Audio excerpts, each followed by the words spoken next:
బేతాళ విక్రమార్క కథలు. విధి నిర్ణయం. ఈ తెలుగు ప్లానెట్ అఫీషియల్ ఛానల్ని సబ్స్క్రైబ్ చేయండి. ఈ వీడియో గురించి మీ అభిప్రాయాన్ని తప్పక కామెంట్ చేయండి. లైక్ చేయండి, మాలో ప్రోత్సాహాన్ని నింపండి. షేర్ చేయండి, మరిన్ని మంచి వీడియోలు చేయడానికి మాకు అవకాశాన్ని ఇవ్వండి. బెల్ గుర్తుపై ప్రెస్ చేసి యాక్టివేట్ చేసి మా కొత్త వీడియో అప్డేట్ నోటిఫికేషన్స్ మీకు వచ్చేలా చేసుకోండి.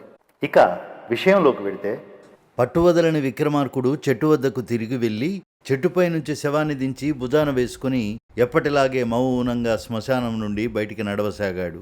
అప్పుడు శవంలోని బేతాళుడు, రాజా, ఇంత అర్ధరాత్రి వేళ భీతి గొల్పే ఈ శ్మశానంలో ఇన్ని శ్రమలు కోర్చి నువ్వు సాధించినదేమిటో నాకు అర్థం కావడం లేదు. చాలామంది సామాన్య శక్తిమంతులు తాము మహావీరులమన్న భ్రమలో తలకు మించిన కార్యం సాధించబోయి విఫలురవుతారు. నువ్వు అలాంటి వాళ్ల కోవకు చెందినవాడివేమోనన్న అనుమానం కలుగుతున్నది.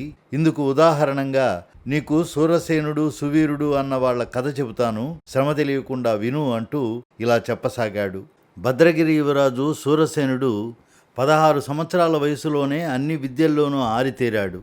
అయినా అతడు నిరంతర సాధన చేస్తూ ఉండేవాడు. ప్రపంచంలో తనను మించిన వీరుడు ఉండరాదన్నది అతని కోరిక. ఒకనాడు దేశ సంచారం చేస్తున్న అధర్వణ స్వామి భద్రగిరికి వచ్చాడు.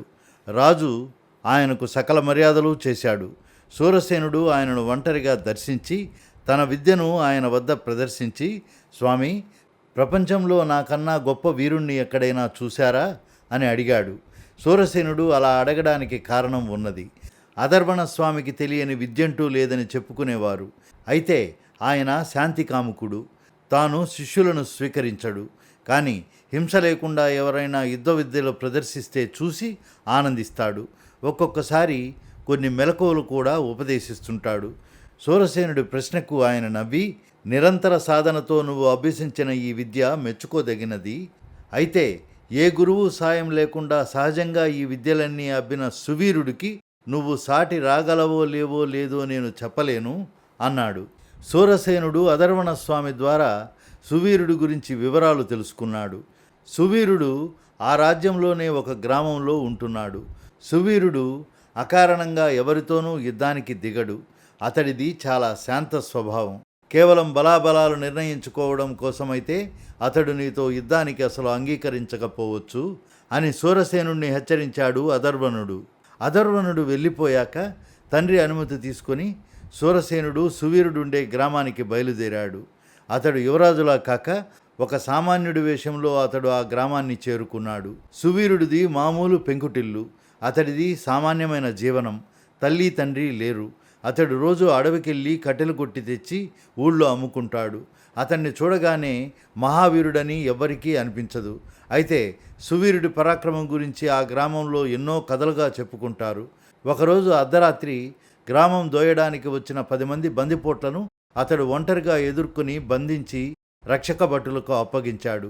మరొకసారి అరణ్యంలో హఠాత్తుగా మీదికి దూకిన సింహాన్ని తన ముష్టిఘాతంతో చంపి భుజాన వేసుకుని గ్రామంలోకి తీసుకొచ్చాడు. సువీరుడితో బలాబలాలు తేల్చుకునేందుకు సూరసేనుడు ఒక రాత్రి వేళ అతని ఇంట్లో దొంగలా చొరబడ్డాడు.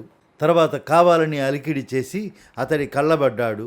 సువీరుడు అతన్ని చూసి ఆశ్చర్యపోతున్నంతలో రెచ్చగొట్టేందుకు పోయి కలబడ్డాడు. అయితే సువీరుడు క్షణాల మీద సూరసేనుడిని లొంగదీసి చేతులు వెనక్కి విరిచి కట్టాడు. దానితో సువీరుడి బలం సామాన్యమైనది కాదని సూరసేనుడికి అర్థమయ్యింది.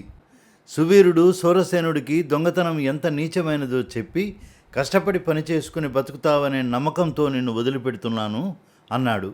దానికి సూరసేనుడు, నన్ను మించిన బలశాలి లేడనుకుని ఆ ధైర్యంతోనే నీ ఇంట దొంగతనానికి వచ్చాను, కానీ నా అంచనా తప్పని రుజువైంది అన్నాడు. ఆ మాటకు సువీరుడు, నువ్వు నాకంటే బలశాలివే కావచ్చు, అయితే నువ్వు దొంగగా నా ఇంటికి వచ్చావు. ఆ తప్పు నీ సగం బలాన్ని హరించింది. అందువల్లనే నేను నిన్ను అంత సులభంగా లొంగదీయగలిగాను అన్నాడు. సువీరుడు అన్న దాంట్లో నిజం ఉన్నట్లు సూరసేనుడికి తోచింది. అయితే అతడితో ద్వంద్వ యుద్ధం చేయడం ఎట్లా? అతడు కొంతసేపు ఆలోచించి, నేను కష్టపడి పనిచేస్తాను, ఏదైనా పని చెప్పు అన్నాడు. సువీరుడు అతన్ని మర్నాడు తనతో పాటు అరణ్యానికి తీసుకువెళ్ళాడు. అక్కడ సువీరుడు చకచక చెట్లను నరుకుతూ వాటిని కట్టెల కింద కొడుతుంటే సూరసేనుడు మాత్రం ఒక చెట్టును నరికేందుకే నానా ప్రయాసపడి చెమటలు కక్కుతూ నీరసంగా కూలబడిపోయాడు.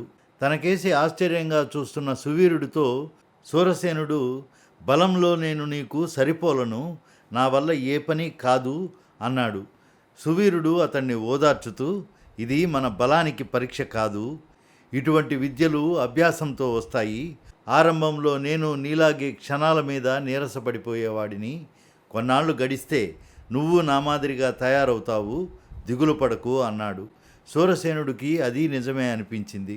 కొంతసేపు అలాగే ఆలోచిస్తూ ఉండి అతడు సువీరుని రెచ్చగొట్టేందుకు, నువ్వు యుద్ధ విద్యల్లో ఆరితేరిన వాడివని విన్నాను, ఎప్పుడైనా మహావీరులతో పోరాడావా అని అడిగాడు. నేను అవసరమైతే తప్ప యుద్ధానికి దిగను, అది నా ప్రవృత్తికి విరుద్ధం. అయితే ఎవరైనా అహంకారి ప్రపంచంలో తనకు మించిన వీరుడు లేడని విర్రవీగితే బుద్ధి చెప్పడానికి వాడితో యుద్ధం చేస్తాను అన్నాడు సువీరుడు. అయితే నేనే ఆ అహంకారిని, నాతో యుద్ధం చేస్తావా లేక నన్ను మించిన వీరుడు లేడని ఒప్పుకుంటావా అన్నాడు సూరసేనుడు.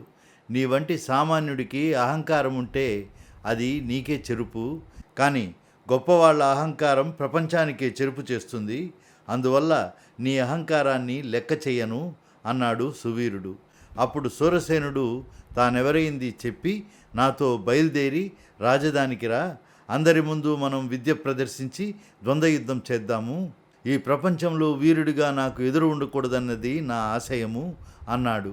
నన్ను నీవు నెగ్గగలవనే అనుకుంటున్నావా అని అడిగాడు సువీరుడు ఆశ్చర్యంగా. నాలో ఎంత బలసంపత్తి ఉండి అభ్యాసం లేక గొడ్డలితో చెట్లను నరకలేకపోయాను. నీలో బలసంపత్తి ఉండవచ్చు, కానీ యుద్ధ విద్యల విషయమై నీకు అభ్యాసం తక్కువ. చిన్నతనం నుంచే అది సాధనలో ఉన్న నన్ను నీవు ఓడించలేవని నా నమ్మకం అన్నాడు సూరసేనుడు. అయితే ఇప్పుడే నీ అభిప్రాయం తప్పని రుజువు చేస్తాను. కోయిల పాటకు సింహం వేటకు అభ్యాసం కావాలనుకోవడం నీ అవివేకం అన్నాడు సువీరుడు. ఇద్దరు అరణ్య వృక్షాల క్రింద మల్లయుద్ధం చేశారు. సువీరుడు సూరసేనుణ్ణి క్షణాల మీద చిత్తు చేశాడు. తర్వాత ఇద్దరు సువీరుడు ఇల్లు చేరి అక్కడ కత్తి యుద్ధం చేశారు. అందులోనూ సువీరుడిదే పైచేయి అయ్యింది. అయినా సూరసేనుడు మొండిగా, నువ్వు రాజధానికి వచ్చి నన్ను ఓడిస్తే తప్ప, లేకపోతే నేను ఈ ప్రపంచంలో అందరికన్నా మహావీరుడుననే అనుకుంటాను అన్నాడు. సువీరుడు సూరసేనుడితో కలిసి రాజధానికి వచ్చాడు. అక్కడ అతడు పేరెన్నిక గల మహావీరులందరినీ అన్ని యుద్ధ విద్యలలోనూ ఓడించాడు. అయితే విజయం కోసం అతడు చాలా శ్రమపడవలసి వచ్చింది. చిట్ట చివరకు సువీరుడికి సూరసేనుడికి ద్వంద్వ యుద్ధం ఏర్పాటయింది. మల్ల విద్య, ఖడ్గ విద్య, అస్త్ర విద్య, గుర్రపు స్వారీ లాంటి ఎన్నో విద్యలలో వారిరువురు పోటీ పడ్డారు. చిత్రమేమంటే ఇక్కడ అన్నింటిలోనూ సూరసేనుడిదే పైచేయి అయ్యింది. సువీరుడు తన ఓటమిని అంగీకరించి వెళ్ళిపోబోతుంటే సూరసేనుడు అతన్ని మనసారా కౌగలించుకొని, మిత్రమా, నిన్ను గెలిచినప్పటికీ ప్రపంచంలో నన్ను మించిన వీరుడు లేడన్న అహంకారం నాకిప్పుడు ఏమాత్రమూ లేదు. ఇక్కడ నిన్ను నేనెలా గెలిచానో నాకు బాగా తెలుసు అన్నాడు.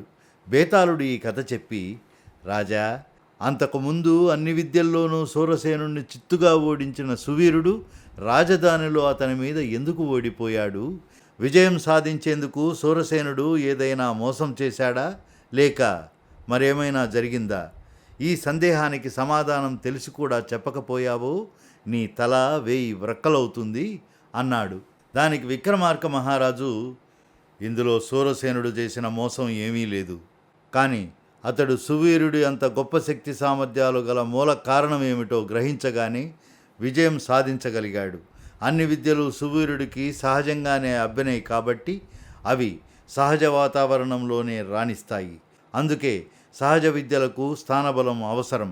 అలాంటి స్థానబలం లేనప్పుడు సహజ బలం కలవారికి ధైర్యం కొంత నశిస్తుంది.